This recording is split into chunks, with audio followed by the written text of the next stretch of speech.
ಎಲ್ಲರಿಗೂ ನಮಸ್ಕಾರ. ನನ್ನ ಮಿನಿ ವ್ಲಾಗ್ಸ್ಗೆ ಸ್ವಾಗತ.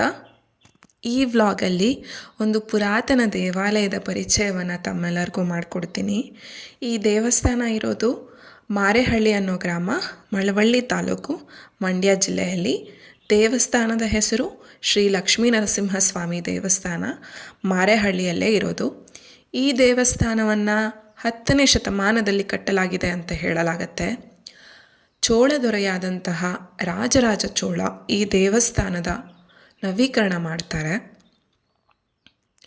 ವಿಷ್ಣುವಿನ ಅವತಾರಗಳಲ್ಲಿ ಒಂದಾದಂತಹ ನಾರಸಿಂಹ ರೂಪ ಸೌಮ್ಯವಾಗಿ ಕಂಡುಬರೋದು ಈ ದೇವಸ್ಥಾನದಲ್ಲಿ. ದೇವರ ಮುಂದೆ ನಿಂತು ಮನಸ್ಸಲ್ಲಿರೋದನ್ನ ಬೇಡ್ಕೊಂಡ್ರೆ ಅದು ಸಂಪೂರ್ಣವಾಗತ್ತೆ ಅನ್ನುವಂತಹ ನಂಬಿಕೆ ಈ ದೇವಸ್ಥಾನದಲ್ಲಿದೆ. ಗೂಗಲ್ ಮ್ಯಾಪಲ್ಲಿ ಮಾರೇಹಳ್ಳಿ ಶ್ರೀ ಲಕ್ಷ್ಮೀ ನರಸಿಂಹಸ್ವಾಮಿ ದೇವಸ್ಥಾನ ಅಂತ ನೀವು ಟೈಪ್ ಮಾಡಿದ್ರೆ ನಿಮಗೆ ಡೈರೆಕ್ಷನ್ಸ್ ತೋರಿಸತ್ತೆ ಗೂಗಲ್. ಸಮಯ ಸಿಕ್ಕಾಗ ಬಿಡುವು ಮಾಡಿಕೊಂಡು ಒಂದು ಸಲ ದೇವಸ್ಥಾನಕ್ಕೆ ಬಂದು ಹೋಗಿ. ಧನ್ಯವಾದ.